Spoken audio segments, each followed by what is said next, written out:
बिस्मिल्लाहिर्रहमानिर्रहीम, अस्सलाम वालेकुम। कॉन्फ्लिक्ट मैनेजमेंट एक बहुत ज़्यादा यूज़ की जाने वाली टर्म है, ख़ास तौर से प्रोफेशनल लाइफ में। लेकिन अगर हम इसको एक ज़रा बड़े पैमाने में देखें तो हम ये देखेंगे कि जब भी दो लोग ख़ास तौर से किसी एक चीज़ में काम कर रहे होते हैं या किसी प्रोजेक्ट पे काम करते हैं या करके किसी चीज़ में एक साथ मिलकर किसी प्रोजेक्ट पे काम करते हैं, तो ये बहुत फितरी बात है कि दो जहन जो है वो अक्सर एक बात पर मुत्तफ़िक नहीं होते। अगर मैं आसान तरीन तरीके से बात करूँ तो बेसिकली वहीं से कॉन्फ्लिक्ट की डेफिनेशन शुरू होती है।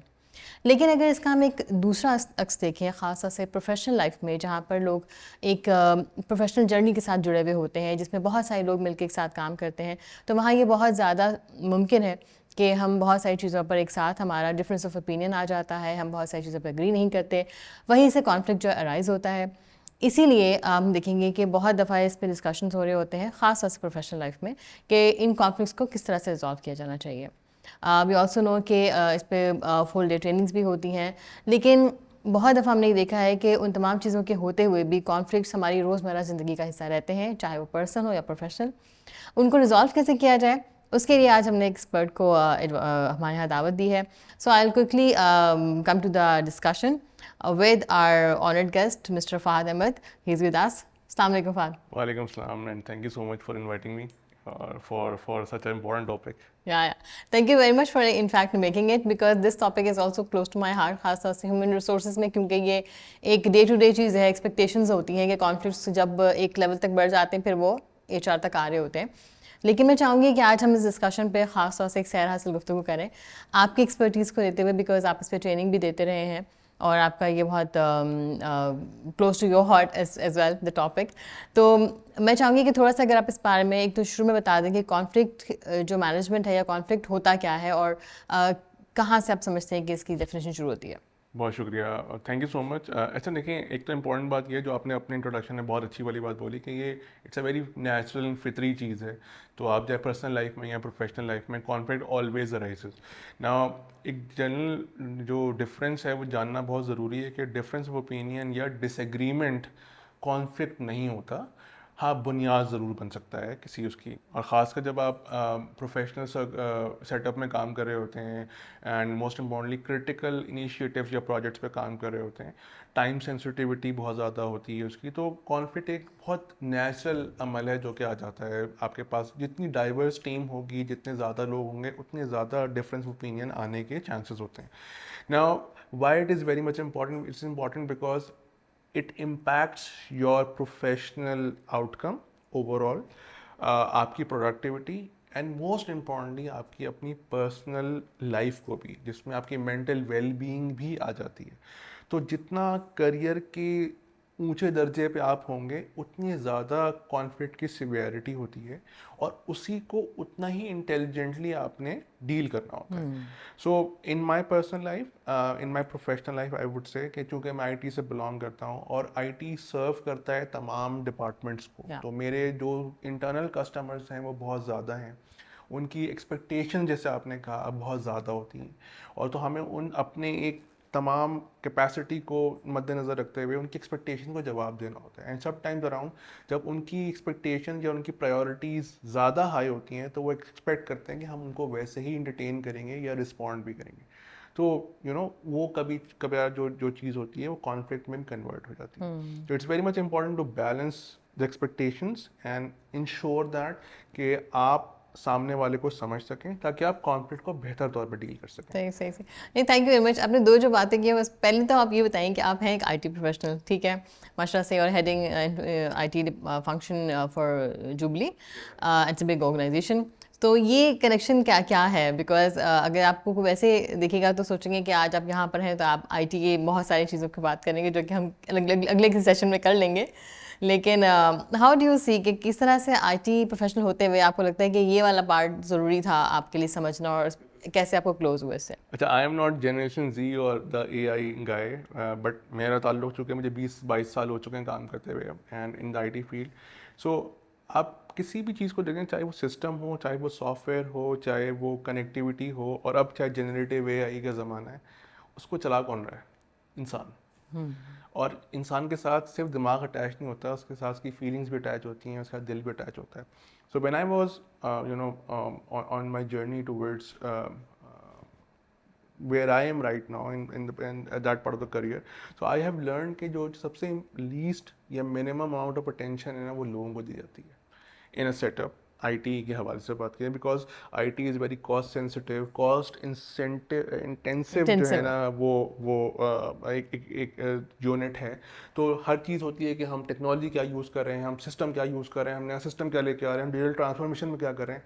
But at the end of the day, who is managing all of those things? Your people. Yeah. So investing in your people, and that's why people still say, जो मेरे लोग साथ काम करते हैं, मैं मूव अराउंड करता हूँ, कहते हैं यार आप आईटी वाले तो लगते ही नहीं है, आप तो लगता है आप ताल्लुक एचआर से.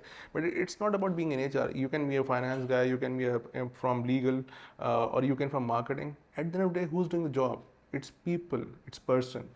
So if you ensure that कि आपके लोगों की जो है मेंटल वेलबींग, उनके ट्रीटमेंट सही है और उनकी प्लेसमेंट सही है जहाँ वो काम कर रहे हैं, they're feeling challenge, they're feeling excited, and they most importantly feel encouraged, क्योंकि इंसान इज इमोशनल बीइंग. Yeah. तो चाहे आप किसी टेक्निकल फील्ड ताल्लुक रखते हो, इमोशंस पे ही होता है. आप इनकरेज फील करेंगे, आप एम्पावर्ड फील करेंगे, एंड मोस्ट इंपॉर्टेंटली आप इनेबल्ड फील करेंगे ना, सो ही आप आगे बढ़ सकेंगे. तो चाहे अब मैं हेड ऑफ आईटी हूँ, हेड ऑफ मार्केटिंग हूँ, हेड ऑफ फाइनेंस हूँ, my job is to make sure that my function works well when I am focusing on these areas.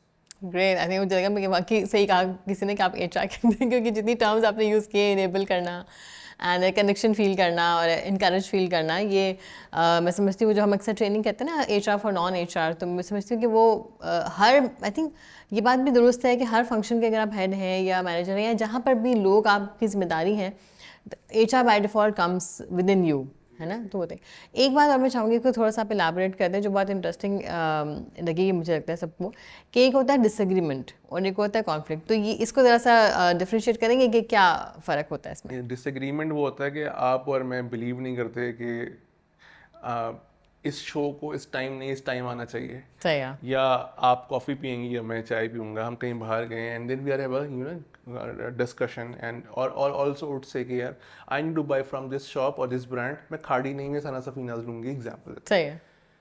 But conflict is a very deep rooted person. Personal political affiliations, religious affiliations, जहाँ पे आप और मैं एक दूसरे को देखने का रवैदार ना हो, बात करने के रवैदार ना हो, सुन ना सकते हो, पेशेंस लूज कर जाएं. अक्सर टॉक शोज में देखा होगा आपने कि एक पॉलिटिशियन आते हैं, दूसरे उठ के चले जाते हैं, या समटाइम अराउंड हीटेड डिस्कशन शुरू हो जाता है बिकॉज देयर वैल्यूज का डिफरेंस आना शुरू हो जाता है. That creates the problem. इसी तरीके से अगर मैं पर्सनल प्रोफेशनल लाइफ की बात करूं तो भी आपने मुझे जैसे बताया था कि आपने बहुत सारे प्रोजेक्ट्स पे काम किया है, इसी तरह मेरा भी एक तजुर्बा है. सो अगर हम बात कर रहे हैं किसी स्पेसिफिक इनिशिएटिव की, तो आपका एक टेक्निकल ओपिनियन होगा, मेरा टेक्निकल ओपिनियन होगा, एंड अगर हम की फिजिबिलिटी की बात करें या उसकी वाइबिलिटी की बात करें, देन अब एक डिबेट स्टार्ट हो गई, एंड देन आहिस्ता आहिस्ता वो डिबेट पर्सनल हो गई, ईगोज इन्वॉल्व हो गई, वहाँ पे ना वो डिसएग्रीमेंट कॉन्फ्लिक्ट में कन्वर्ट होना शुरू हो जाता है. तो हम ये कह सकते हैं कि डिसएग्रीमेंट जब बहुत ज़्यादा प्रोलॉन्ग समझ लें हो जी जाता है, बिल्कुल. क्रोनिक हो जाता है, तो जी फिर बिल्कुल. थोड़ा और सा जहाँ पे conflict- आपकी पर्सनल ईगो इन्वॉल्व हो जाए, that becomes the conflict. That हाँ दैट साथ बिकमिंग कॉन्फ्लिक्ट. अच्छा, तो ये तो हम फॉर श्योर कह सकते हैं कि आपने ही बहुत सारे कॉन्फ्लिक्ट्स देखे होंगे और हमने भी देखे हैं, और हमारे पास एज अ फंक्शन भी आते हैं रिजॉल्व करने के लिए. आपका एक्सपीरियंस क्या कहता है कि जब कोई कॉन्फ्लिक्ट बन जाता है, डिसएग्रीमेंट से आगे आ गए, कॉन्फ्लिक्ट हो गया, and maybe somewheres maybe the values का डिफरेंस आ गया या ईगो का डिफरेंस आ गया, तो किस किस तरह से ये इम्पैक्ट जनरली करता है प्रोफेशनली, पहले हम देख लेते हैं और फिर हम उस पर आ जाते हैं. अच्छा देखिए, बहुत अच्छा सवाल है आपका. सबसे पहले तो मैं ये कहूँगा, but the most important thing is कि जो फैक्टर इन करना होता है ना, वो कॉन्फ्लिक्ट हो किससे रहा है आपका. तो ये भी बहुत इंपॉर्टेंट चीज़ होती है. कॉन्फ्लिक्ट ना बहुत डिस्टर्बिंग चीज़ होता है. फॉर एग्जांपल लोग कहते हैं इनसेंसिटिविटी कहीं किसी के अंदर है, उसको ख्याल नहीं होता. ऐसा नहीं होता. पीपल शट डाउन बिकॉज वो उस बारे में सोचना नहीं चाहते, उस बारे में अपनी अपनी थॉट, अपनी अटेंशन नहीं देना चाहते, क्योंकि वो डिस्टर्बिंग होता है लोगों के लिए. मेंटली, इमोशनली, साइकोलॉजिकली डिस्टर्बिंग होता है, चाहे किसी भी चीज़. कुछ लोग ज़्यादा सेंसिटिव होते हैं तो वो ज़्यादा फील करते हैं, ठीक है. कुछ लोग कम सेंसिटिव होते हैं तो फील वो भी करते हैं, बट उनके लिए प्रायोरिटी कम होती है, क्योंकि वो चाहते हैं यार अगर मैं इस पर अपनी एनर्जी ज़ाया करूँगा तो मेरी तो वो बाकी मैनेज कर चीज़ें, लेते हैं हाँ उसको. सही. सो होता ये है कि अगर आप फॉर एग्जांपल, मैं पर्टिकुलरली एक वो पहलू आइडेंटिफाई करना चाहूँगा या बात करना चाहूँगा जिसमें लोग कम बात करते हैं. For example, conflict with your superiors, Oh, yes. somebody who is on top of you, या your line manager is somebody else. Now it become really challenging for you because आप उनको रोज़ाना day in day out face करते हैं, and if you are unable to cater that situation, it can be very detrimental. क्यों? क्योंकि उससे आपकी productivity मुतासर होगी, उसका आपसे उससे उसकी वजह से आपका कॉन्फिडेंस शैटर होगा, उसकी वजह से आपका ग्रिप खत्म होना शुरू हो जाती है अपने काम पे, और Yes. आपको लगता है कि जैसे कि यार I am nobody, Yeah. And most importantly आपकी मेंटल वेलबींग इम्पैक्ट होना शुरू हो जाती है. सो ये बहुत मैं फिंगर टिप पे 4-5 बातें कर रहा हूँ, लेकिन in the end of the day your personal professional life gets messed up. मिसाल के तौर पे कुछ लोग ऐसे हैं, मैं जानता हूँ कि वो प्रोफेशनली जब स्ट्रगल कर रहे होते हैं किसी कॉन्फ्लिक्ट की वजह से, दबाव की वजह से, ऑफिस की वजह से, तो उनकी पर्सनल लाइफ में डिटेरिएट होना शुरू हो जाती है ऑटोमेटिकली. सही है. उनके आप फैमिली मेम्बर से जाके बात करें तो ये जो है ना वो बहुत चिड़चिड़ हो गए हैं, बच्चों को टाइम नहीं दे रहे हैं, and there is lot of other factors that's kick in. Now why is that? Because office के अंदर you are not that empowered, या आपके अंदर ऐसा सेफ एनवायरनमेंट नहीं है जहाँ मैं अपने बॉस से या आपसे खुल के बात कर सकूँ. तो मुझे वो चीज़, क्योंकि अब मुझे कर्व करनी है और मुझे उनको रोज़ाना day in day out face करना है, तो मुझे ना मैं कितना भी उसको इग्नोर करूँ, दबाऊँ, लेकिन वो कहीं ना कहीं निकलती है. दूसरी जो चीज़ ये होती है कि इसकी वजह से लोग ना इमोशनली बहुत ज़्यादा मुतासर होते हैं. अच्छा, मेरे एक दोस्त हैं, अब तो वो यूएई में होते हैं, लेकिन we used to work together like 10 years ago or 12 years ago, and we used to be in the same organization, in fact in the same team, and but our reporting managers were different. Okay. सो जो उनके manager थे वो कोई इतने ज़्यादा जो थे वो एग्रेसिव आदमी थे, और जब वो गुस्से में आते थे तो वो ना लिहाज नहीं करते थे वो मैं कहाँ बात कर रहा हूँ, और किधर खड़ा हूँ, और उनकी लैंग्वेज भी थोड़ी चेंज हो जाती थी. रफ थी. अब ये भाई साहब आए थे बाहर से पढ़ के, इनका घर का माहौल बहुत शाइस्ता, और घर के बड़े तो रख रखाव वाले, तो उनको ना बड़ा एक बहुत क्रिटिकल प्रोजेक्ट में उनका और उनका किसी बात पे इख्तलाफ हो गया, कॉन्फ्लिक्ट हो गया. So situation get so bad that every Sunday evening he used to call me and started crying कि यार कल ऑफिस जाना है मंडे को, क्या करूँ मुझे बताओ, मैं बॉस को फेस नहीं कर सकता.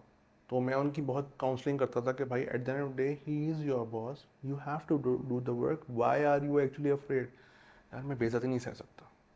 तो फिर मैंने उनको बहुत कहा कि there are two options only, either you get the situation right और you get find another job. क्योंकि यार देखिए कॉन्फ्लिक्ट की सिचुएशन होती है ना, either you steer the situation और you get steered by the situation. The choice is yours. तो उसमें आप अपने कभी कभार इन्वायरमेंट आपको इजाज़त नहीं देता, लेकिन आपकी भरपूर कोशिश ज़रूर करें वहाँ तक जाने तक के लिए कि आप जहाँ तक जा सकते हैं, चीज़ों को फेस कर सकते हैं. And then dialogue is the only option. Talk to your boss, talk to your line manager, and see how the situation can be diffused. बहुत ज़रूरी बात की आपने, लेकिन इसमें 2-3 पैराई कि इतना आसान नहीं होता. अब जैसे मैं इमेजिन कर सकती हूँ जिन पोजीशन की आप बात कर रहे हैं. अच्छा, बहुत दफ़ा हम ये समझते हैं कि कॉन्फ्लिक्ट जो है ना वो अक्सर बहुत जूनियर पोजीशन पे या कोई ऐसे होते हैं जहाँ के कहते हैं कि अभी बहुत छोटी पोजीशन है, ठीक है जी, लोग बर्दाश्त कर लेते हैं, कोई ऐसा मसला नहीं होता. क्योंकि ये मुझे लगता है ये कॉन्फ्लिक्ट इस तरह के आने का ताल्लुक किसी पोजीशन से एक्चुअली नहीं है. It's actually about the person who is sitting at the top and उनका बिहेवियर किस तरह का है चीज़ों को देने का. एक बात जो आपने कही ना कि 2 ऑप्शंस आपने कहा, या तो ठीक है कि आप जॉब ढूंढ लें. अच्छा, जो कि हमारे जैसे इकोनॉमिक सिचुएशन में या जहाँ पे ऐसा मुमकिन नहीं होता कि फौरी तौर पे आपके पास कोई जो है मूव करने का हो. अच्छा, चलें आपके पास अगर फाइनेंशियल रिस्पॉन्सिबिलिटी इतनी नहीं है तो वहाँ तो चलें, आपने क्या ठीक है जी थोड़े दिन. अच्छा, मैंने भी ऐसा भी देखा है कि बहुत दफ़ा सिचुएशन इतनी वर्सन हो जाती है कि लोग बहुत दफ़ा अफोर्ड नहीं भी कर सकते, लेकिन जॉब छोड़ के इसलिए बैठ जाते हैं क्योंकि उनका एक लिमिट आ जाती है, वो बर्दाश्त नहीं कर सकते. उस सिचुएशन को अगर हम थोड़ी देर के लिए छोड़ भी दें, हम बंदा जॉब नहीं छोड़ सकता, ठीक है, कोई भी उनकी फला रीज़न है. लेकिन अब जो ये आपने कहा बात की ना कि उसको या तो स्टीयर करें या फिर गेट स्टीयर्ड, तो ये जो स्टीयर डायलॉग करना है ये अपने मैनेजर से करना, इनिशिएट करना इतना आसान नहीं होता. और ख़ासतौर से जिस शख्स से आपको ये डर हो कि इन्होंने मुझे फॉर एग्जांपल अपने कहा, जैसे उन्होंने कहा कि वो बहुत बातें सुनाते हैं या काइंड ऑफ इंसल्टिंग उनका बिहेवियर होता है या बहुत ज़्यादा अग्रेसिव हो जाते हैं. उस डिस्कशन के लिए क्या आपकी टिप्स हो सकती हैं कि लिए कैसे आप जो है ना उस जो मेरा मैनेजर भी जिसको सुबह शाम मैंने फेस भी करना है, तो मैं शुरू कैसे करूँ अगर मैं सिचुएशन में हूँ? बहुत अच्छा सवाल है आपका. अच्छा, इसके मल्टीपल पार्ट्स हैं, मैं 1 by 1 चलूँगा. सो नंबर 1, पहले आपने कहा कि आप पे कोई फाइनेंशियल रिस्पॉन्सिबिलिटी है and you can not leave the job immediately, so what you do.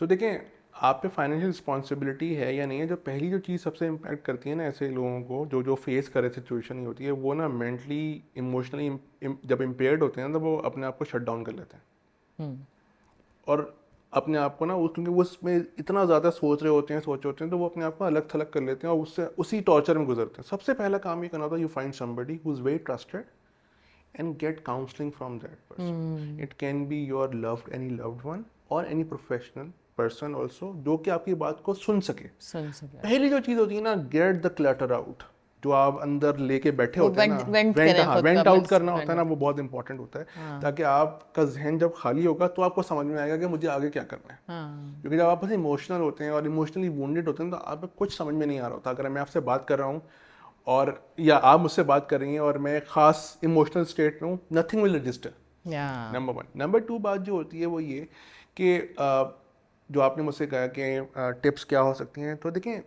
In my personal experience जब आपका कोई मैनेजर ऐसा होता है जो कि बहुत एग्रेसिव हो या टॉक्सिक हो, टॉक्सिक का वर्ड नहीं, नेगेटिव एटीट्यूड ज़्यादा हो, so dialogue is the only option, but वो कभी भी आपको मौका नहीं देते या ज़्यादा टाइम नहीं देते कि आप टेबल पे आके बैठे उनसे बात यस, करने के लिए। तो ये एक आर्ट होता है और आपको कमर कस के ना सोच लेना होता है कि आज मुझे इनसे बात करनी है। अब वो आज आपको देखना होता है किस तरीके कौन से। से सबसे पहले जो get your facts right, why get the core issue कि ये कॉन्फ्लिक्ट है क्या। अगर फॉर एग्जांपल मैंने कोई चीज़ डेडलाइन मिस हो गई तो उस पर गुस्सा क्या डेडलाइन के मिस होने का है या इसके पीछे कुछ और मसला है कि मैंने इनको 4 लोगों के सामने फीडबैक दे दिया था, वो इनको बुरा लग गया, आज ये उसकी चीज़ निकाल रहे हैं। सही सही सो सही, you actually need to get your facts right कि यार ये असल जो रूट कॉज है ना कॉन्फ्लिक्ट का, वो क्या है। ठीक है, जब आपके पास वो पता चल जाती है तो then collect all the information about that scenario, particular scenario, talk to the person.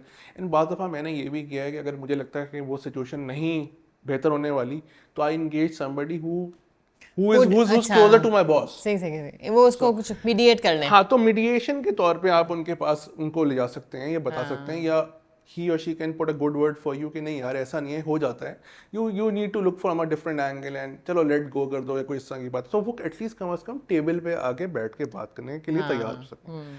फिर नंबर 2 है वो ये कि आप अगले इंसान का जब आप बैठें तो please do not try to win an argument, do not be respectful. I'm not here to win an argument. I'm here to talk, and even if it involves accepting my own mistake as well. या तो sometimes around ये भी चीज़ है कि आपको ना ये लोगों की ईगो का मसाज करना पड़ता है। देखिए कनेक्शन क्रिएट करना बहुत इंपॉर्टेंट है, और वो कनेक्शन उसी वक्त क्रिएट होता है जब सामने से ना ईगो की दीवार हट जाती है। There people you have worked intensively, और ना आवाज ही नहीं जा रही होती ना उस हाँ, दीवार से भी आपने भी लोगों तो। के साथ काम किया, आपका किसी अपने बड़े साहब के साथ रिलेशनशिप अगर अच्छा है प्रोफेशनली, जहाँ पे हाँ आप और वो बहुत अच्छे क्लोजली कनेक्टेड हैं, यू नो टिक खट से टिक करते हैं कि हाँ इसको ऐसे करना है, इसको ऐसे, हाँ, it involve lot of effort over the period of time. ऐसा तो नहीं ट्रस्ट बिल्ड हुआ ना, तो आपने यस, कुछ किया फिर कहीं हुआ, कहीं सर्द गर्म सब कुछ चला था, उस तमाम चीज़ों को, इस जर्नी को आप सोचें एंड देन अगले इंसान की पर्सनैलिटी देखें, व्हाट्स इंपॉर्टेंट फॉर हिम और हर। Sometime around it's not important कि आप क्या कह रहे हैं, sometimes it's also important what they want to hear from you. If it's an apology, start with an apology. या And then come to okay, there could be a misunderstanding, and then this is what I think. What do you think? And most importantly, जब हम लोगों से आपकी एक और जो मैं बात कहूँगा वो ये कि लोगों से सजेस्टिव वे में उनका ख्याल पूछें कि what do you think, rather than just saying मैं ये सोचता हूँ मेरे ख्याल में ये, it's always a two-way street. So जब आप कॉन्फ्लिक्ट नेगोशिएशन की टेबल पे होते हैं, सबसे ज़्यादा पेशेंट होना बहुत ज़रूरी है। और दूसरी जो चीज़ है वो ये है कि आप हमेशा उस part of the topic start करें जहाँ पे आपको लगता है कि even the smaller part can give you a big win. या जो कॉमन एरिया होता है ना, कॉमन एरिया जहाँ पे दोनों लोग एग्री कर सकते हैं, स्टार्ट विद दैट। बहुत खूबसूरत बात आपने की। आई थिंक दो चीज़ें खाली इसमें ऐड करूँगी, इसमें आप भी कमेंट कीजिएगा if I am understanding it rightly. पहली चीज़ आपने कही ना कि एक तो जहाँ फैक्ट की आपने बात की, एंड जिसमें हम उसको यूँ भी कहते हैं, अक्सर वो एक कहावत भी है जो कहते हैं कि understand before you get understood ना, मतलब अंडरस्टूड उससे पहले कि अंडरस्टैंड करें। ये सोचें कि सिर्फ मुझे ही अगला बंदा समझे, आप ये भी दो कि दूसरे को समझने की आप भी थोड़ी कोशिश करें। वो ठीक है, इस तरह की सिचुएशंस हो सकती हैं कि यहाँ पे जो सुपीरियर बॉस हैं वो शायद वो उस लेवल पे अगर आ गए हैं कि भाई बिल्कुल ही बात नहीं सुन रहे, लेकिन उससे पहले बहुत सारे स्टेप्स गुजरे होते हैं, तो उसको भी थोड़ा सा समझने की ज़रूरत होती है कि like as a person if you are reporting that person, तो आप थोड़ा सा अंडरस्टैंड करें सिचुएशन के कि where actually where is the problem, जो आपने कहा जी ट्रबल शूटिंग उसकी देखनी होती है कि प्रॉब्लम कहाँ पे है। दूसरी बात जो आपने की ना कि बेसिकली जहाँ आप ये कहते हैं कि डिस्कशन में आप आ गए और उसके बाद आपने the way you are actually proceeding with that discussion, वो भी बहुत ज़रूरी होता है। फिर आप मीडिएशन कर सकते हैं, ये सारी चीज़ें I think that can help. और एक चीज़ और जो मैंने भी सीखी है, अच्छा जब हम वेंट कर रहे होते हैं तो तब तो ये होता है कि हम जाते हैं अपने लाइक माइंडेड बंदे के पास जिन पे हमें ट्रस्ट हो। डेफिनेटली आप उन्हीं के पास जाएंगे जिनसे मुझे ट्रस्ट होगा, ये थोड़े से मेरे क्लोज होंगे। लेकिन इस पे आप कमेंट कीजिएगा, क्या ये भी अहम होता है बहुत दफ़ा कि जिनसे आपका कॉन्फ्लिक्ट है उनकी पर्सनैलिटी को समझने के लिए आप एक डिफरेंस ऑफ ओपिनियन वाले बंदे से पूछें, यानी कि जो आपके लाइक माइंडेड नहीं है। ऐसे ही क्योंकि हम अक्सर ये भी कहते हैं ना, फीडबैक भी अगर आपने लेना है या डाइवर्सिटी की जब बात करते हैं तो कहते हैं कि उस बंदे से भी कभी राय लें जो आपका लाइक माइंडेड नहीं है। ऐसे ही तो हो सकता है आपको वो वाला एलिमेंट नजर आए जो कि आप नहीं देख रहे हो और वो बंदा भी नहीं दिख रहा है जिसको आप डिस्कस कर रहे हैं। बिल्कुल सही है। Thank you so much again. बड़ा आपने जो है ना सही सवाल पूछा, और ये बड़ा चुपता हुआ सवाल होता है अक्सर लोगों के लिए, क्योंकि देखें एक इसकी रीज़न क्या है कि फीडबैक ना हर किसी के लिए एक्सेप्ट करना बहुत मुश्किल होता है अनटिल अनलेस वो बहुत पॉजिटिव। हाँ कोई अगर मुझे अप्रिशिएट कर रहा होगा, हाँ बोलेगा, "यार, आपने ऐसा किया और आप जैसा तो कोई है नहीं और हमने तो 10 साल में ही देखा", तो आप और मैं खुशी से फूल नहीं समाएंगे। हाँ लेकिन on the other hand if it is something that pointing out to our mistake हाँ और any improvement area, it's very challenging to accept. आपको ज़रूर करना चाहिए। लेकिन जब आप वेंट आउट कर रहे होते हैं ना, तो उस वक्त इंपॉर्टेंट बात ये होती है कि वो नॉलेजेबल बंदा हो, नहीं हो, वो ट्रस्टेबल हो। हाँ क्योंकि आपको ये पता होता है कि वो आपको जज नहीं करेगा ना। यस जैसे कभी आप छोटे बच्चे होते हैं ना, कुछ भी हो जाता है तो अपनी अम्मा के पास जाते हैं और उसने मुझे मारा, उसने मुझे ये किया, क्योंकि पता है अम्मा जज नहीं करेंगी। कंसोल कर देंगी। हाँ, अब्बा अब्बा जो है ना वो उनको बताएंगे ज़रूर तुम्हारी भी गलती थी। हाँ अच्छा, now when you get into the situation जो आपने बात की, it's very much important to find the other perspective as well, other side of the story as well, because sometime around we are being so emotional we could understand the other person's point of view and their personality as well. हाँ जो मैंने आपसे कहा था ना कि जब आप इमोशनली खाली हो जाते हैं ना, जब सब कुछ निकल जाता है, तब आप सोचने के काबिल होते हैं। तो उस वक्त अगर आप मुझे कोई सलाह या मशवरा देंगे तो वो रजिस्टर भी होगा, हाँ हो सकता है शायद मैं, तो आप मुझे कहेंगे यार कोई बात नहीं, जस्ट रिविजिट योर स्ट्रैटेजी और योर फीडबैक और whatever you said, maybe you find something. हाँ तो in that case I would be able to understand and go. But again अगर आप फॉर एग्जांपल जिससे मेरा कॉन्फ्लिक्ट है उन्हें बेहतर तौर पे समझती हैं या उनसे करीब हैं, तो आप उन्हें कहेंगी मेरा ख्याल में I see room of improvement in this, या हम इसको इस तरह डिफ्यूज़ कर सकते हैं अगर आप इन चीज़ों को, या हम इन चीज़ों पे फोकस करें। फोकस कर लें। सो बहुत इंपॉर्टेंट होता है डिफरेंस ओपिनियन वाले बंदे से सलाह लेना। लेकिन उसमें भी एक चीज़ इंपॉर्टेंट होती है कि जो आपको सलाह दे रहा है ना, उसकी चॉइस ऑफ वर्ड बहुत इंपॉर्टेंट होना चाहिए। क्योंकि the moment you failed offended, या आपको लगेगा कि आपको ब्लेम दिया जा रहा है, I would retreat back and become defensive. At that point, yes, वापस उसी पे। कि आप भी बिल्कुल वैसे ही बात कर रहे हैं जैसे हाँ दुनिया करती है। हाँ सो इट्स वेरी मच इम्पोर्टेंट कि when you or when we get a feedback from somebody, that the person giving the feedback is also so knowledgeable कि उसको पता है कि यार बहुत क्रिटिकल सिचुएशन है, बहुत इंटेंसिटी है, तो मुझे मैसेज को पुट अक्रॉस कैसे करना है। ये बहुत ही गहरा टॉपिक है। जब आपने फीडबैक वाली बात की ना, ये बात बिल्कुल सही है कि हम कहते हैं फीडबैक लेना चाहिए ना, ठीक है, और वो कहते हैं कि सुननी सबकी ज़रूर चाहिए, लेकिन फीडबैक हम कहते हैं आमतौर पे जो एक होती है हियरिंग हम करते हैं या we listen to so many people और so many suggestions, I think उसमें फ़र्क होता है। कहते हैं कि वो एक हमारे मेरे क्लोज हैं, वो अक्सर कहा करते हैं कि राय हमेशा ना साहिब राय से लें। तो ये मुझे बात इतनी सही लगती है कि राय हमेशा साहिब राय वो कौन होंगे जो कि जिनके पास वो आपने बात की नॉलेज की वो एक्यूमेन हो, वो नॉलेज हो, and the person can also understand कि the criticality of the situation, कि भाई ये क्या क्या मसला किस हद तक आ गया है, तो मैंने कैसे इसको सॉल्व करना है। एंड दूसरा पॉइंट जो आपने कहा है वो भी बहुत ज़्यादा इंपॉर्टेंट है कि जब हम वो कहते हैं ना कि इस सिचुएशन के अंदर होते हैं, जब हमें कोई ब्लॉक लगा हुआ नज़र कुछ नहीं आ रहा, अब मुझे चाहिए कोई शख्स के मैं फॉर एग्जाम्पल मैं उस सिचुएशन में कि भाई मैं कहीं जाके वेंट करूँ। अच्छा, उसमें वो हमेशा ये भी सजेशन दी जाती है ना कि अगर कोई बंदा आपके पास आया है और अपना दिल खोल के रख दिया उन्होंने, एंड लाइक यू सेड कि समवन इज क्राइंग, उस वक्त उनको मशवरे नहीं देने चाहिए। ये बात सही है कि वेलबींग में कि जब आपके पास कोई आया है कंसोलिंग के लिए, तो उस वक्त बहुत ज़रूरी होता है कि आप सिर्फ सुन लें और उनको उनकी बातों को रजिस्टर करते जाएं, so that he trust you that में, और हो गया कोई बंदा मेरी तरफ भी तो खड़ा है ना, सिर्फ ठीक है मैनेजर सही होंगे लेकिन अभी वो टाइम वो मोमेंट ऐसा नहीं है, ऐसा है बिल्कुल ऐसी है। देखिए, अच्छा बहुत टॉपिक बहुत गहरा है, और क्योंकि ये इंसान की नेचर से बहुत करीब है ना, तो एवरीथिंग दैट रेजोनेट्स। Yeah. सो आपने जो बात बोली बहुत बिल्कुल सही, बिल्कुल ठीक है, ऐसा ही होता है। उसकी रीज़न क्या है, जब आपके पास कोई आए ना, अच्छा मैं तो ये भी देखता हूँ मेरे पास आने वाला जो शिकायत या जो अपना दिल को उबाले है, वो कौन है, वो खातून है या मर्द है, सही है। क्योंकि उनकी फितरत भी अलग होती है। ख़वातीन को नहीं पसंद होता कि मुश्किल से आप फ़ौरन का सोल्यूशन देना शुरू कर देना, बोलेंगे व्हाट इज दिस, मैं तो आपसे शेयर करनी है चीज़। शेयर कर रही सोल्यूशन नहीं चाहिए अभी। सही, हाँ, सही। solution नहीं चाहिए, and the हाँ, solution stage always comes later. Yes. And also when there's a guy coming into you and sharing, so आपको पर्सपेक्टिव सुनना है, उनको इमोशनल स्टेबिलिटी देनी है। हाँ। इमोशनल स्टेबिलिटी वाली स्टेट लाना बहुत इंपॉर्टेंट होता है। उसकी रीज़न क्या है कि अगर कोई भी सलाह मशवरा देगा, अगर मैं और आप स्टेबल नहीं है तो it will not work. It will not work. हाँ। दूसरी बात है कि जो आपने बात कही, तो देखिए इस डिजिटल दौर में ना हर बंदा साहिब राय है। जिसके पास फ़ोन है और जिसके पास एक सोशल मीडिया का अल्फाज चैनल, है। अल्फाज हैं, तो वो तो साहिब राय है। तो हमारे पास दफातर में भी बेतहाशा लोग साहिब राय होते हैं, और कुछ लोग तो आपको हर लम्हे गले लगाने तैयार होते हैं, उनको चाहिए होता है उनको कुछ चाहिए होता है, राइट? सो सही है।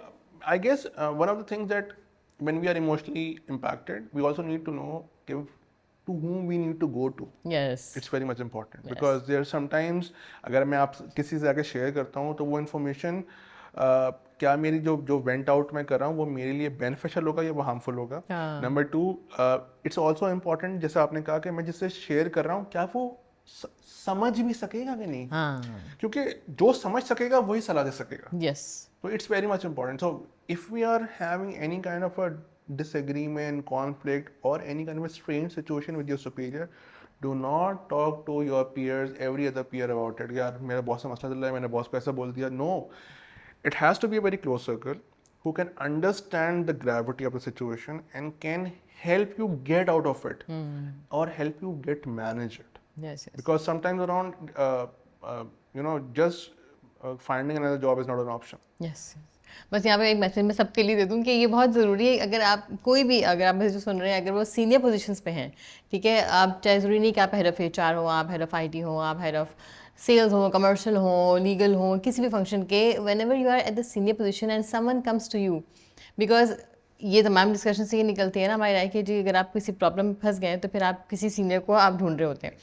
तो प्लीज़ आपसे ये रिक्वेस्ट है कि जब आपके पास कोई आए तो उनको कंसोल करें, उनको उसका जज ना करें, उनकी पूरी बात सुने, and get that person relax at that level कि उनको लगे कि हाँ there is someone who can actually be there for them, and then try to guide them और सजेशन। वो सेकंड स्टेज पे आएगी, जैसे फहद साहब ने कहा, and that's very much a thing that I agree with. ठीक है, तो ये तो जी यहाँ तक बात हो गई। अच्छा, अब इसमें जो दूसरा पार्ट आपने टच किया था, आपने कहा कि जो फीडबैक वाली बात होती है, उसमें एक आपने बात की है सिलेक्शन ऑफ वर्ड्स की। आई थिंक ये भी बहुत ऐसी चीज़ है, बहुत हमें इसमें ज़रूरी होता है माइंडफुल होना कि जी हम कैसे बात करते हैं। क्योंकि मैं मेरी रिसेंटली काफ़ी टाइम पहले मेरी एग्जांपल मेरे सामने है कि एक हमारे एक टीम मेंबर थे, एंड उनके डिफरेंट असेसमेंट्स वगैरह हुए, असेसमेंट सेंटर्स होते थे, उनको फीडबैक मिलता था। मैंने जब ज्वाइन किया तो उसके बाद मेरी उनसे एक दफ़ा बात हो रही थी, तो उस वक्त शायद 2 साल गुजर गए थे उनके लास्ट असेसमेंट को। तो उनसे मैंने ऐसी बात हुई कि पूछा, तो जब उनका प्रमोशन हुआ मेरे सामने, मैं बहुत क्विकली बता रही हूँ, जब उनका प्रमोशन हुआ तो उसके बाद ही वॉज सो इमोशनल। और हमारे मुझसे पूछा कि लाइक वाई आर सो, मतलब इतना इमोशनल क्यों। उन्होंने कहा कि मुझे एक बार पहले जब फीडबैक मिला था ना, 1-2 साल पहले, तो मुझे कह दिया गया था कि देखिए जी आपने फला फला टाइम पे ये चीज़ की थी, दो कि I had clear the assessment, लेकिन उन्होंने कहा कि आपने फला फला कोई किसी जगह उन्होंने गलती की थी, ये तो आप समझ लें कि it's a black dot, and you would never be able to grow in this career. यहाँ इस कंपनी में तो आपकी ग्रोथ नहीं हो सकती। जबकि वो 2 साल बाद चीज़ें चेंज हुई, शायद अलग अलग मामला हुए, and he qualified and he went to. लेकिन मुझे ये चीज़ रियलाइज़ हुई, उस चीज़ ने मुझे ट्रिगर किया, मुझे अभी तक वो याद है कि बहुत दफ़ा आपका फीडबैक देने का अंदाज़ होता है, अल्फाज होते हैं, वो किसी के लिए कितने वो he was having no expectations, और उनकी समझने की वो जिसे कहते हैं ख्वाब और सारी चीज़ें बिल्कुल दब गई थी कि नहीं मेरे तो अब यहाँ ग्रोथ होनी नहीं, क्योंकि मुझे ये कह दिया है कि मेरे पे तो ब्लैक डॉट लग गया। हालांकि that was one of the incident. इस पे आपका क्या हुआ है? देखिए, अभी मैंने रिसेंटली एक कोटेशन पढ़ी थी, उसमें लिखा था your supervisor is more important then your doctor. सही सो है। जो आपका लाइन मैनेजर होता है, या आप के जो उस जो इमीडिएटली ऊपर जो आप जो को मैनेज कर रहे होते हैं ना, उनका बहुत इंपॉर्टेंट रोल होता है कि वो लोगों को कैसे फीडबैक प्रोवाइड करते हैं। अच्छा, कुछ लोग सेंसिटिव होते हैं, लेकिन ज़ाहिर सी बात है जब आप प्रोफेशनल इन्वायरमेंट में काम कर रहे होते हैं तो बहुत ज़्यादा सेंसिटिविटी भी नहीं चलती है, क्योंकि आप कोई घर में थोड़ी हैं, तो आपको हर तरह की चीज़ों को मैनेज करना होता है. But feedback is one thing that can either take you up और ब्रेक यू डाउन. या So we have to be very careful and cognizant of the factor कि हम जो फीडबैक प्रोवाइड कर रहे हैं उससे लोगों को कैसे लेके, मतलब उससे क्या इम्पैक्ट आएगा, किसके सामने बात कर रहे हैं. एंड मोस्ट इम्पॉर्टेंटली, अगर हम कोई फीडबैक, क्रिटिकल फीडबैक दे रहे हैं तो उसके साथ हमको ये भी इंश्योर करना चाहिए कि मैं उसको उसकी सोल्यूशन भी बताऊं कि मेरे ख्याल में what you can do to improve these things. Up to you, go back, think about it, come back to me. या I'm here to help you out. Now, at this point, I would like to share one of my stories, personal stories. When I joined one of my organizations, so I worked with bosses who were like friends. कंधे पे हाथ रख के घूमते थे और बोलते थे और बताओ क्या चल रहा है, और बोलते थे कि यार ये जो चाहे करो, लेकिन ये जो बिजनेस रिलेटेड डिसीजन है ना, बस इसके लिए तुम्हें मेरे पास आने की ज़रूरत है. सही बाकी I totally Trust you. Trust you, have confidence your abilities, no problem. और पता है, एंजॉय किया करो लाइफ. इस तरह के मेरे एक दो बॉसेस थे जो कि उन्होंने मुझे बहुत मतलब ग्रोथ दी. सो जाहिर सी बात है वो आउटकम लेके मैं, क्योंकि मैंने नेगेटिव और पॉजिटिव बॉसेस दोनों देखे थे, तो मैं जब इधर आया अपने करंट जॉब में इससे पहले भी, तो I ensure that I became somebody whose trustable so that they can feel कि उनकी कोई केयर करने वाला है. सो एक प्रोजेक्ट खत्म हुआ तो मैं अपने टीम मेंबर खड़ा होता था, हम फ्लोर पर कंधे पर डाला और उनको मैं थपकी दी. मैंने बोला यार वेल डन, हाँ, you have made me proud, in fact everybody proud. बात खत्म हो गई. आधे घंटे बाद he came to my office, he has tear in my eyes and he said कि I have been in this company for 15 years. In last 15 years nobody has done this for me ever. Thank you. see and I was like, मुझे रोना आने वाला था कि ये क्या कह रहा है भाई, मतलब it is very common thing. It was a kind of feedback. Similarly, another thing, there was a problem in a communication that some information sent to the company's top level management. There was a problem, and the one C level guy called my direct team member and said, "Okay, what is this?" And she messaged me. I was in the meeting with the CEO, and he said, तो डर गए "Boss, होंगे ना एकदम से. हाँ I made a blunder, and I'm sorry because one day my goofiness will, सबको मरवा देगी." एग्जैक्ट मैसेज अच्छा, था. तो मैंने कहा don't worry, just correct it and send the report again सही. and said, "Okay, we apologize for the mistake, and it's okay. We all make mistakes. It's okay. Just be careful next time." And how big that was? And at the end of the day, she was like, I was thinking, कि मैं तो गई. मैं गई. Now she is one of my best resources. see Now, a small amount of, care can take or make a lot of difference. So ये मैं दोनों बातें इसलिए बताई आपको कि दोनों चीज़ें, जो पॉजिटिव साइड भी और नेगेटिव साइड भी, तो और मैंने तो बहुत इंश्योर किया है इससे. जैसे मैं पुरानी कंपनी ऑर्गेनाइजेशन के अंदर था, तो वहाँ ना हम गलती करने पे थर थर काँपते थे, तो ऐसा लगता था कि जेल हो जाएगी.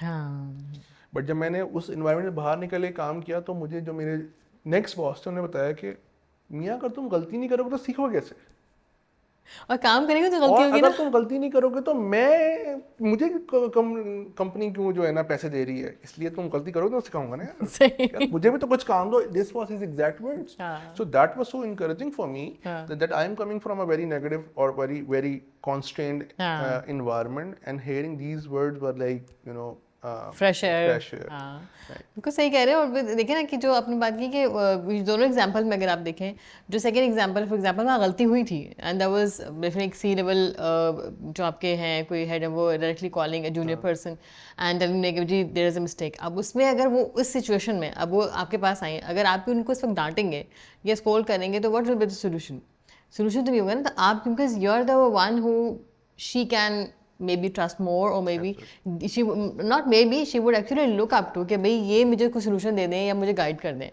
अगर उस वक्त आप नहीं करेंगे तो then who will do that? Exactly, and most importantly, जातिया देखें, the biggest asset for any team is an individual or a resource who already know what mistake he or she has already made. या इतना mature तो होता है आपके इंसान। पास जिस दिन ये मेच्योरिटी आ गई आपके टीम मेंबर के अंदर, उस दिन आपका काम done done, yeah that's it.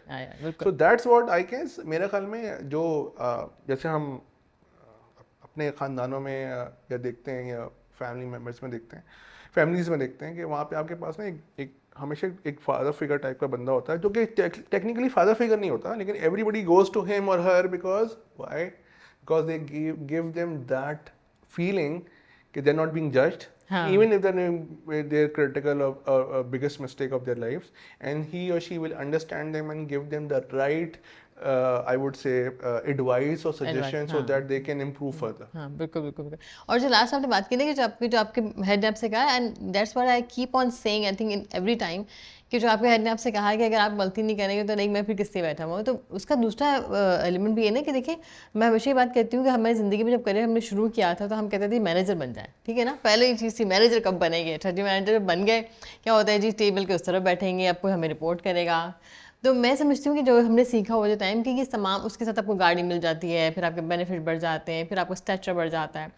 तो ये तमाम चीज़ें मैं समझती हूँ क्यों की जाती हैं, ऑर्गेनाइजेशन क्यों आपको इतना फैसिलिटेट करती है, इसलिए कि काम तो आपने तब भी करना है, ठीक है। फ़र्क क्या हुआ कि लोग आपको मिल गए, अगर उन लोगों को आपने सिखाना नहीं है तो like why the organization would make you at that बिल्कुल लेवल। बिल्कुल सही है। और आई एम सॉरी मैं ऐसा थोड़ा डेविएट करूंगा, बट मैं एक बात कहूंगा कि लोगों को सिखाना, लोगों को डील करना, लोगों से काम करवाना दुनिया का मुश्किल तरीन काम है। Yes. इसीलिए आप लोगों को देखें, अक्सर वो जो एक एड्रेनलिन रश होता है ना, कि आप किसी आपके बॉस होते हैं उनको हर काम खुद करने की आदत होती है, या आपके सुपरवाइजर होते हैं, उसकी रीज़न क्या है कि बिकॉज लोगों से काम कराना इतना सबर आजमा काम होता है ना, नॉट एवरीबडी इज परफेक्ट और champion in that, so it's very easy to roll up your sleeves Yeah. and start doing the work by Yes, yourself. yes, That's yes, very much important. yes. Now when we are into a conflict situation, now the biggest thing that happens to anybody, उसकी productivity इतनी चाहिए होती है ऐसे करके। और जो दूसरी जो चीज़ होती है वो ये है कि उसकी इमोशनल स्टेट बहुत फ्रीक्वेंटली स्विच कर रही होती है, वो टक टक टक टक। सो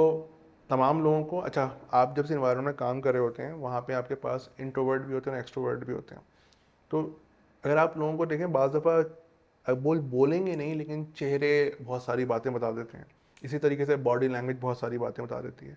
तो as supervisors manager our job is to ensure that, और even peers our job is कि get those people out of that situation, because we may lose a very competent resource just because there is a conflict between going on in an organization, or that has no resolution. बिल्कुल बिल्कुल बिल्कुल ऐसा है। बिल्कुल सही, नहीं बिल्कुल सही कहा आपने। मैं सिर्फ इसमें एक इसी बात से मेरे दिमाग में बात और ही आई कि देखिए, ये जो कॉन्फ्लिक्ट बहुत दफ़ा जो मैनेजर होते हैं, हमने रोल अप करते हैं स्लीव, और शुरू में I think as a manager हमने भी ये गलतियाँ की हैं कि जब मैनेजर बनने के बाद भी थोड़ा सा खुद ही हर चीज़ में कि नहीं, क्योंकि वो क्यों नहीं करते कि हमें ट्रस्ट नहीं होता कि हमारा टीम मेंबर सही काम करेगा। और वो जो सबर आजमा होता है ना, क्योंकि उनको सिखा उस स्टेज से गुजरवाना, एक दफ़ा गलती का मार्जिन देना और उस लेवल तक उनको लेके आना, that requires a lot of patience. And then I think उसमें एक अगेन ये टॉपिक इसलिए याद आएगा कि उसमें बहुत दफ़ा कॉन्फ्लिक्ट से भी हम बचना चाह रहे होते हैं। ऐसा भी होता है कि हम आसानी के लिए हम क्यों नहीं अपने टीम मेंबर्स को वो देना चाह रहे होते हैं, वो काम खुद क्यों करने बैठ जाते हैं कि आसानी रहे। आपके बॉस का भी एक बॉस होता है। इंडिया का बहुत मशहूर ड्रामा था, क्योंकि सास भी कई बहू थी।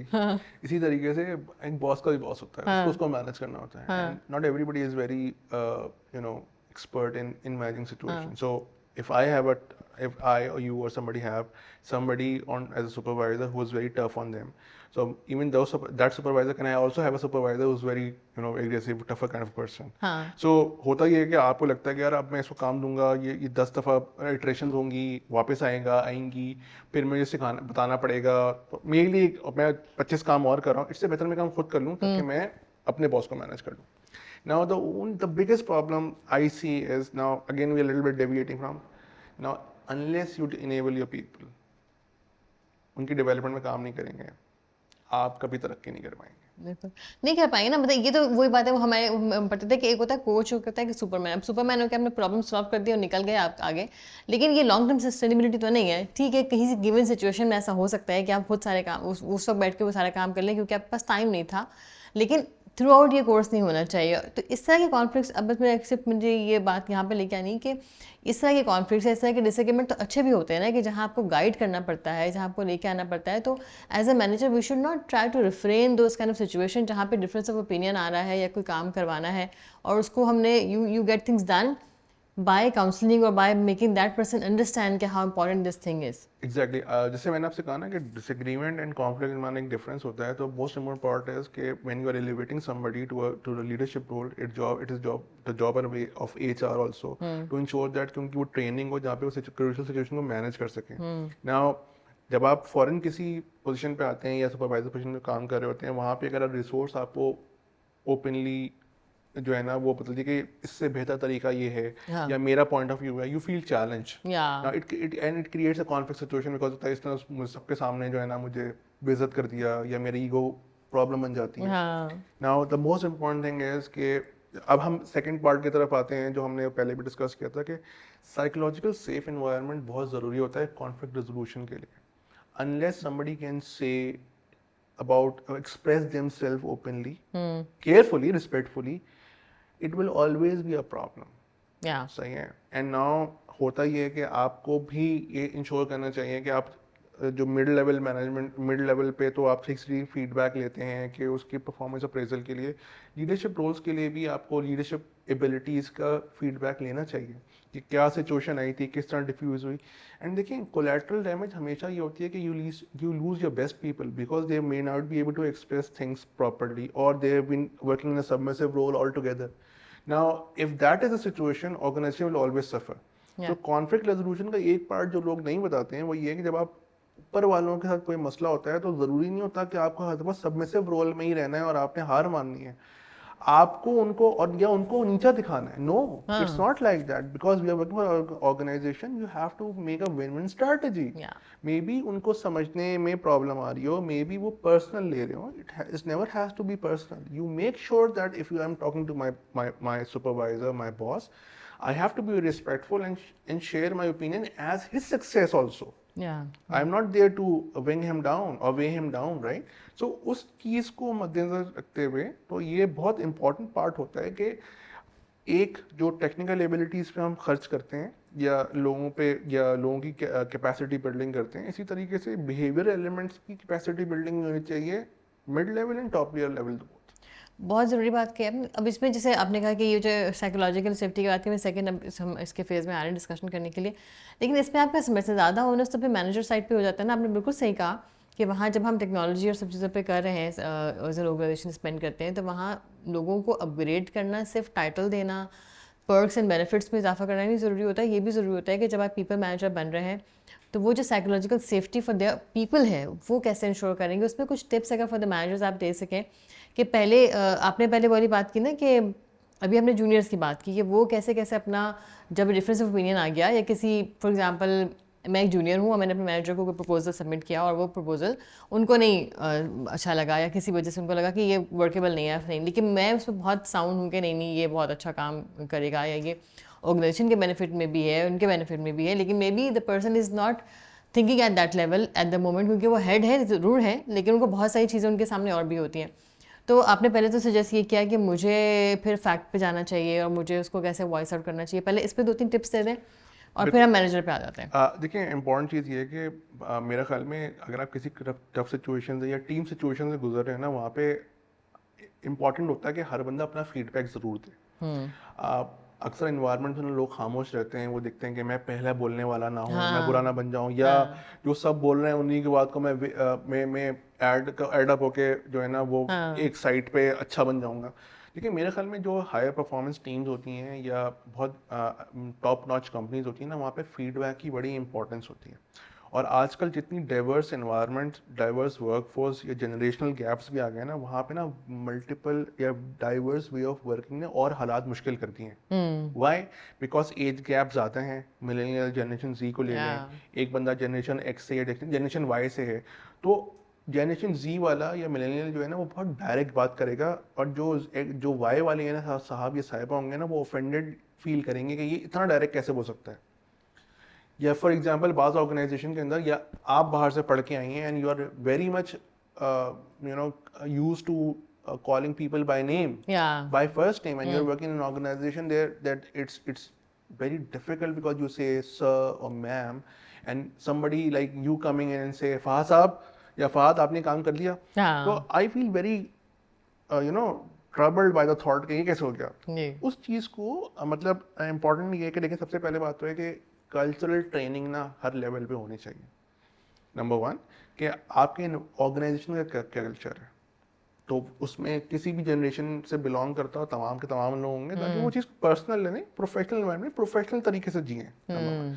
नंबर टू बात ये होती है कि देखें जो ऑर्गेनाइजेशन की वैल्यूज़ होती हैं ना, वो बिहेवियर के अंदर इनकलकेट करने की होती हैं।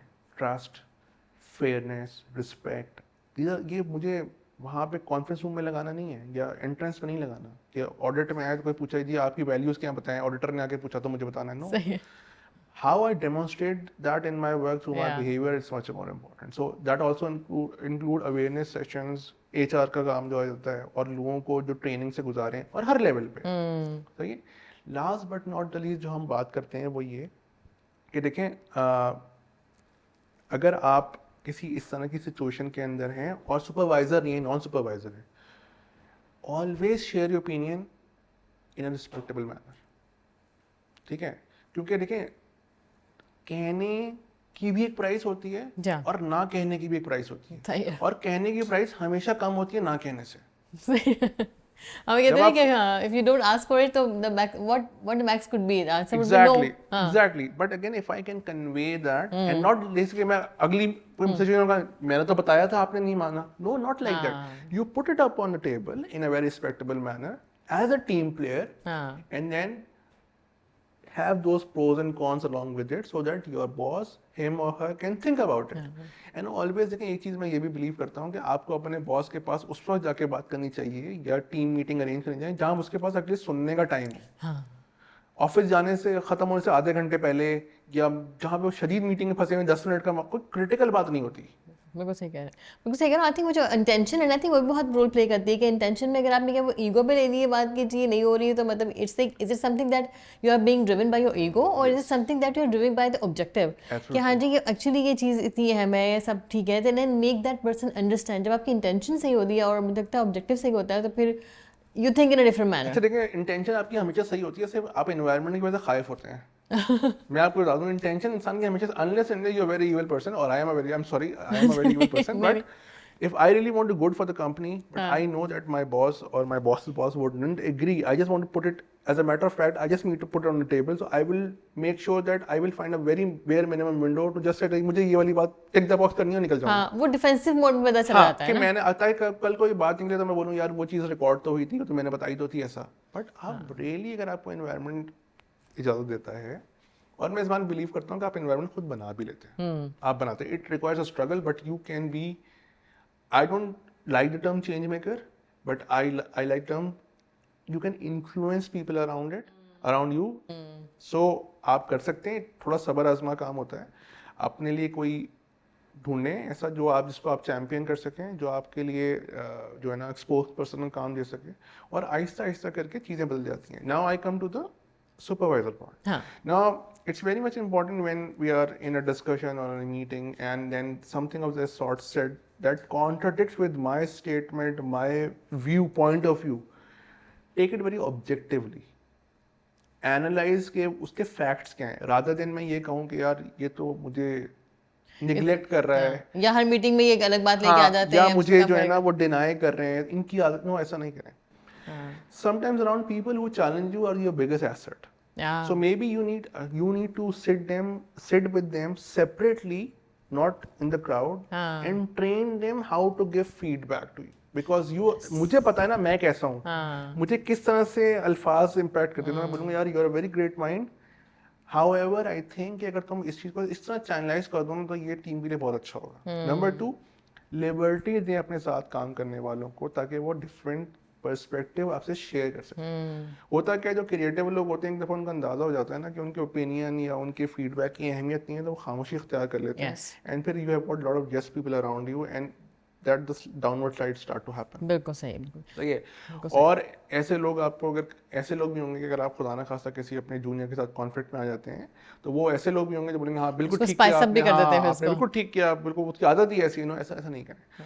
May be you look at the matter very objectively from a very aerial view कि यार इसके अंदर मेरे लिए लर्निंग क्या है। बहुत मुश्किल होता है क्योंकि जब आप मैनेजर या लीडरशिप रोल में आ जाते हैं वहाँ पे people look up to you for guidance, for decision making, and also आपकी एबिलिटी ट्रस्ट हो जाता है ना उनको, तो वो एक आपको ऐसा कॉन्फिडेंस है, मैं तो गलत हो ही नहीं सकता। हाँ, आई थिंक उस चीज़ को खुद को चैलेंज करना बहुत ज़रूरी हो जाता है ना अपने आप को। अगर मैंने एज ए लीडर ग्रो करना है तो मुझे ये करना पड़ेगा। और जो बात आपने 2-3 की है वो आई थिंक मैं इसको थोड़ा दोबारा कर देती हूँ, बिकॉज दैट्स रियली इंपॉर्टेंट। कि एक तो आपने बात की कि जब टीम मीटिंग्स में होते हैं और आपको पता है कि 1 या 2 टीम में आपके ऐसे लोग हैं जो कि बहुत क्रिएटिव आइडिया के साथ आते हैं, but may be the way of presenting that not that appropriate. तो उनको वो चीज़ सिखाएं अलग से बैठा के, सो दैट वो टीम में जब वो आते हैं तो उस चीज़ को वो ज़रूर अच्छे अंदाज में बयान कर सकें। ऐसे ही है। एंड इसका फ़ायदा ये होगा जो आपने कहा, नुकसान तो पहले ये होगा कि अगर आपने ये चीज़ एड्रेस नहीं की और आप सिर्फ उसको सुनते रहे और साइड पे करते गए तो वो नेक्स्ट टाइम वो आइडियाज़ आएंगे नहीं। तो नुकसान किसका है? एज अ मैनेजर आपका नुकसान है, क्योंकि आपके पास फ्रेश आइडियाज़ नहीं आ रहे। आप you are already mentally so much into the things, आप हर वक्त शायद उतना फ्रेश नहीं सोच सकते जो आपका दूसरा बंदा दूसरे एंगल से सोच रहा है। और दूसरा ये कि आपकी जो बाकी टीम है, हो सकता है आपके 6 टीम मेंबर्स में से 2 लोग बहुत एजाइल माइंडसेट के हों और वो फ्रेश आइडियाज आते होते हैं, बाकी 4 लोग ने कभी सोचा ही ना हो कि नया आइडिया भी दिया जा सकता है, वो यस मैन वाली कैटेगरी में हो। जब वो बिल्कुल आप सही, उसको अप्रिशिएट करेंगे तो दो वो लोग भी तो फिर सोचना शुरू कर देते हैं ना। बिल्कुल सही है। अच्छा देखिए, उसमें एक चीज़ इंपॉर्टेंट बात ये भी होती है ना कि अगर एक इंसान एक एनवायरनमेंट में कोई 10 साल से काम कर रहा जी है, वो हाँ। प्रोन हो जाता है बिल्कुल उसी लेवल में काम करने की, उसकी सोच भी और बिल्कुल उसका पर्सपेक्टिव भी बिल्कुल फिक्स हो जाता है। Yes. But when you bring new people in your team from outside, young fresh minds, they are very different, they look from different angles, they challenge you. तो वहाँ पे ना हर बंदा इनसिक्योर फील करता है। या। उस खास तौर पे उस चीज़ को उस माइंडसेट को कल्टीवेट करने के लिए कि जहाँ पे लोग डिफरेंट पर्सपेक्टिव किसी सिचुएशन में सोच सकें, रिस्क फैक्टर सोच सकें, बेनिफिट सोच सकें, और आउट ऑफ जो अक्सर लोग कहते हैं ना out of the box thinking वाला जो एलिमेंट है, उसके लिए ना आप लोगों को ट्रेन करना पड़ता है और उनको वो इन्वायरमेंट भी देना सेफ्टी पड़ता है। देनी पड़ती है हाँ, कि अगर तुम मुझे ये बात बोलोगे तो ये फायर बैक नहीं करेगी, फायर बैक नहीं करेगी, ये बिल्कुल। कॉन्फ्लिक्ट में नहीं जाएंगे हम। Yeah I think to all the managers specially मैं चाहूँगी कि इस बात को, आपकी बात को दोबारा एम्फेसिस करूँ कि अगर आपकी टीम में ऐसे लोग हैं जो कि आपको फ्रेश आइडियाज़ देते हैं तो that's an asset for you. आप उसको यूज़ करें। हाँ, उसका तरीक़ेकार अगर सही नहीं है उसका आप सही कर सकते हैं, लेकिन अगर आप उस चीज़ को कल्टीवेट करते जाएंगे जैसे फ़हाद ने कहा, तो वो आप ही की जो डिलीवरेंस है उसको बहुत ज़्यादा पॉलिश करता चला जाएगा। और आहिस्ता आहिस्ता फिर आपके, देखिए एज अ मैनेजर जो अथॉरिटी आपकी वो आपसे कोई ले नहीं रहा, ठीक है ना। टीम के पास तो अथॉरिटी नहीं जाएगी, अथॉरिटी तो आपके पास है। और मैं हमेशा कहती हूँ कि अथॉरिटी आप जो ना अपने आपके फर्म एक्शंस से बता सकते हैं कि आपके जो एक्शंस होते हैं या जहाँ पे आपने डिसीजन लेने होते हैं वहाँ पता चल जाता है कि आपकी अथॉरिटी है। उसके लिए आपको टीम मीटिंग्स में ये चीज़ इंश्योर करना ज़रूरी नहीं होती कि जी आप किसी का आइडिया एक्सेप्ट ना करें। ऐसे ही तो अथॉरिटी आपके पास है, वो आपसे कोई नहीं, it's not someone is taking away that.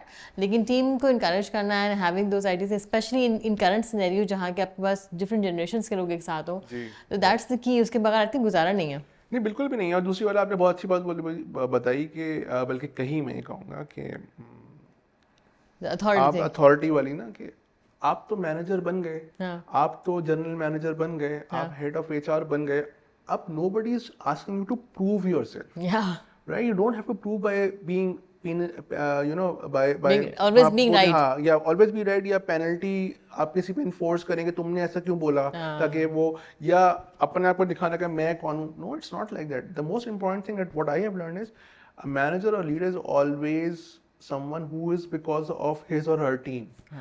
More the creative, more the dedicated, more the trustable, and more responsive they are, more value you create as a leader. सही।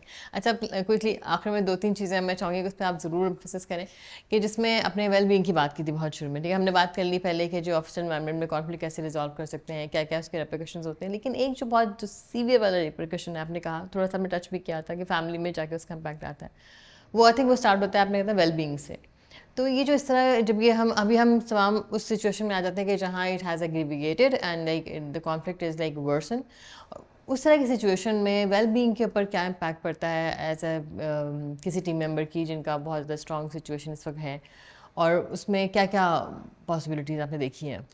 देखिए, नंबर वन, वेल बीइंग का तो इतना इतना बुरा या verse असर पड़ता है कि लोग जो हैं वो उनकी उनकी हेल्थ क्वेश्चन मार्क बन जाती है, सिवियरिटी आ जाती है, या उनकी पर्सनल लाइफ इतनी डिटोरिएट हो जाती है कि I have scene families who actually have gone, who suffer because of certain or relationship which have suffered due to a toxic work environment. Now, as somebody who actually, if you are facing that, the most important part is number one, analyze या realize के जो जो situation आपकी office में है ना, उससे आपके घर वालों का ताल्लुक नहीं या Yes, आपके लव्ड yes, वन का yes, ताल्लुक नहीं है, yes. तो you need to draw a boundary Yeah. And most importantly you need to, और आई नीड टू समबडी, ये मैंने अभी रिसेंटली सीखा कि आपको अपने आप को ना इंगेज करना होता है किसी ऐसी हेल्दी एक्टिविटी में जहाँ पे आप जो है ना अपनी हैप्पीनेस को या अपनी इंटरनल वेलबींग को मैनेज कर सकें, number one. Number two, always get somebody who can listen to जी जी, you and can counsel you. सही है। कोई कोच, कोई मेंटोर, कोई काउंसलर जो आपको समझ सके, और ज़रूरी नहीं होता कि वो आपका कोई लव्ड वन हो या कोई आपका प्रोफेशनल हो, वो बंदा जो आपको सुन के समझ सके, नंबर वन। एक तो आके आप वेंट आउट तो कर लें, लेकिन आप किसी ऐसे बंदे की ज़रूरत होती है जो एग्जैक्टली सिचुएशन को समझ सके, प्रोफेशनली समझ सके, गाइड कर सके, ताकि आप सिचुएशन से बाहर निकल जी सके। हाँ, और अक्सर घर वालों में, सॉरी टू से, वो आपकी वाइफ से आप करते हैं डिस्कशन करते हैं, वो करना चाहिए, वो वेंट करने के लिए तो कर सकते हैं, लेकिन शायद वो सोल्यूशन, अगर वो लाइक नॉट डिसरिस्पेक्ट सही टू है, सही दैट है। पर्सन जो उस सिचुएशन को समझ नहीं सकेगा तो सोल्यूशन नहीं दे सकता, शायद वो देखिए, वेंट तो कर लेंगे। उसकी एक रीज़न और भी है, मैं बताता हूँ। रिश्तों की सबसे बड़ी कमज़ोरी होती है कि हम समझते हैं कि एक इंसान ही ना हमारे हर मर्ज़ की दवा है। या सो सही यू है, can not, you can not, हाँ, सही है। सो यू, हर बंदे का एक रोल है, और उस रोल के मुताबिक आप उससे सलाह मशवरा, उसके साथ डिस्कशन कर सकते हैं, लेकिन उससे ज़्यादा ना उसके साथ भी ज़्यादती है और आपके साथ भी ज़्यादती है। इसलिए मैंने कहा somebody who exactly knows the gravity of the situation can guide you professionally is very much important. Yeah, yeah. If you don't have in your inner circle, find that person. Find that person. Find that person, Yeah. number two. And number three, जो सबसे important है, give yourself time. Give yourself time. Me time. Me time, हाँ, होता क्या है, उसके आप office में एक बहुत बुरी सिचुएशन से गुजर रहे हैं, हाँ, उसके बाद आपको अपनी घरेलू जिम्मेदारियां भी निभानी है, हाँ, उसके बाद आपकी कोई और अगर एडिशनल जिम्मेदारियां हैं वो भी निभानी है, लेकिन सफ़र कौन कर रहा है? इंटरनली आप। खुद। आपकी मेंटल वेलबींग, आपकी physical wellbeing. Give yourself time, engage yourself in an activity that can give you some kind of relief in terms of taking out the negativity. So yeah, physical activity. Either could be a walk, it could be something else. You join कोई gym, sports हो कोई सकता sports है, है, कोई कुछ भी भी चीज़ है, होती है। and do it alone. Do it alone. ताकि आप उस चीज को एक्चुअली खुद को सेल्फ रिफ्लेक्शन कर सकें। बिल्कुल कर सकें। हाँ, I think जैसे मैं एक एग्जांपल देता हूँ कि when I was going through a very troubled challenging time of my career, so I lost sleep, I lost weight, and most importantly I had some kind of a, जहाँ पे मुझे लगता था कि मेरा ना ब्लड प्रेशर या इस तरह की कोई चीज़ जो थी ना वो मुझे ना मैनेज करने में प्रॉब्लम आना शुरू हो गई थी। तो I started cycling, and initially I used to do it alone.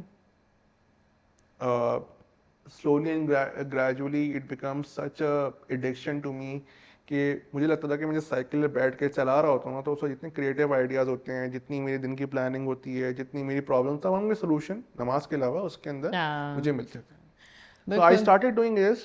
Now what it did to me was it impacted me physically fit होना शुरू हुआ, और mentally भी fit होना शुरू हो गया।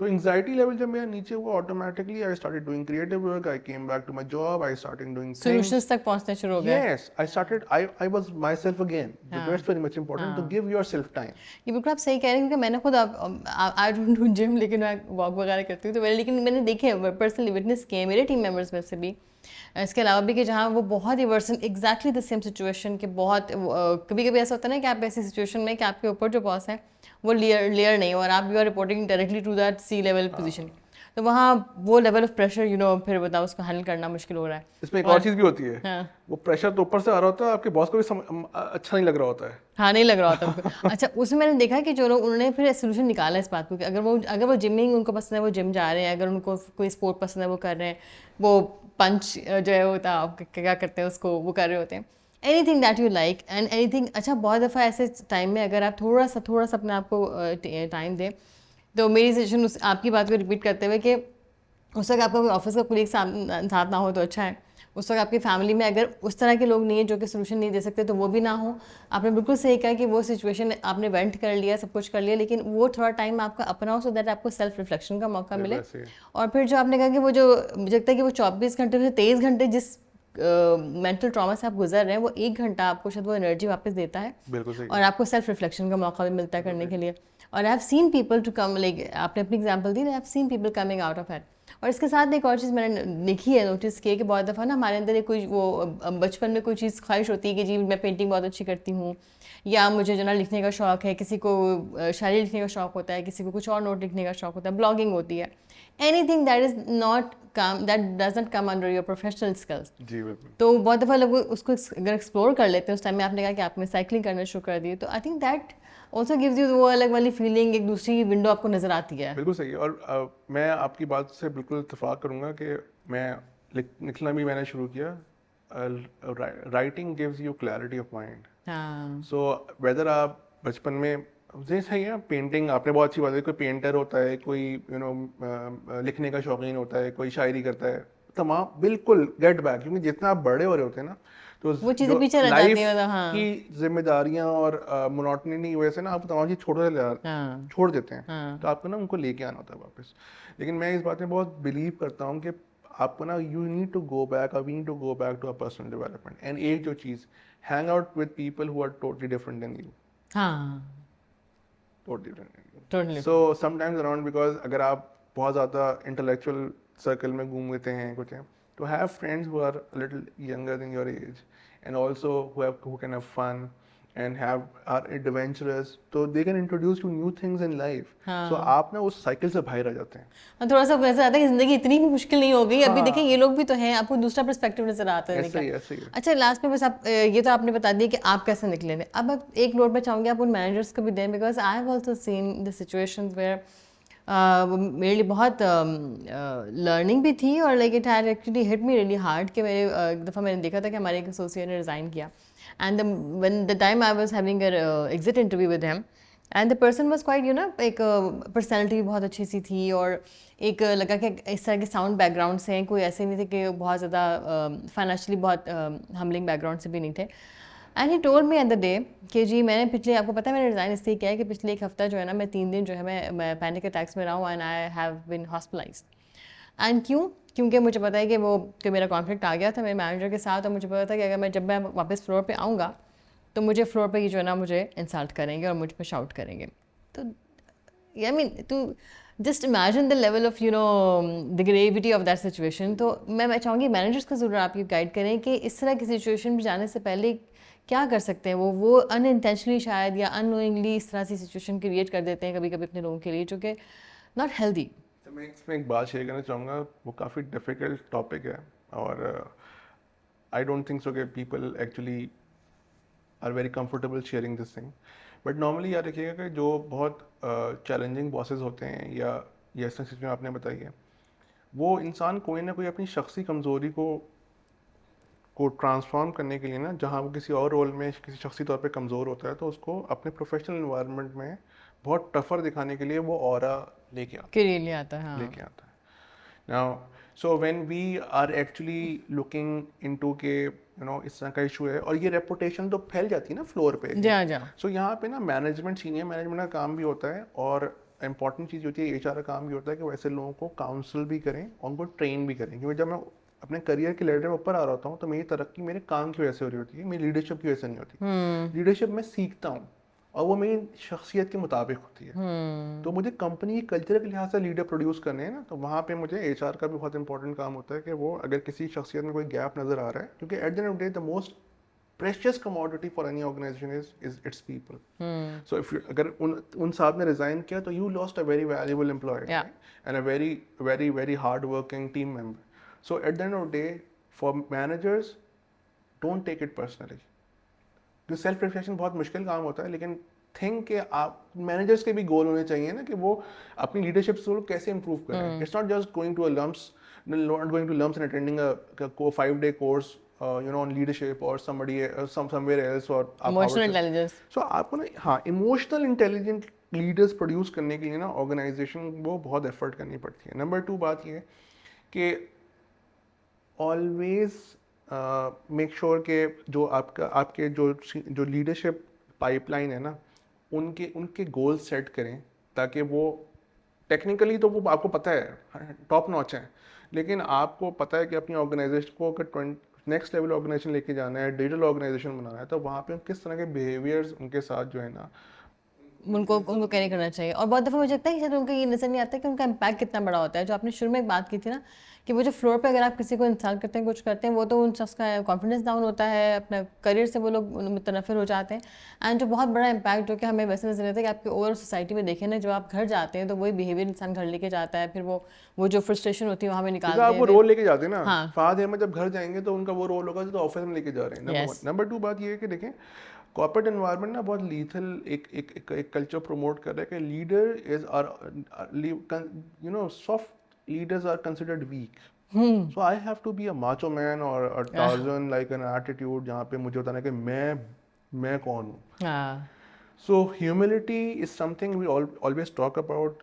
Emotional intelligence something we always talk about. But these are two things which actually we don't see people demonstrating it often, because if they demonstrate that often, वो considered weak होंगे.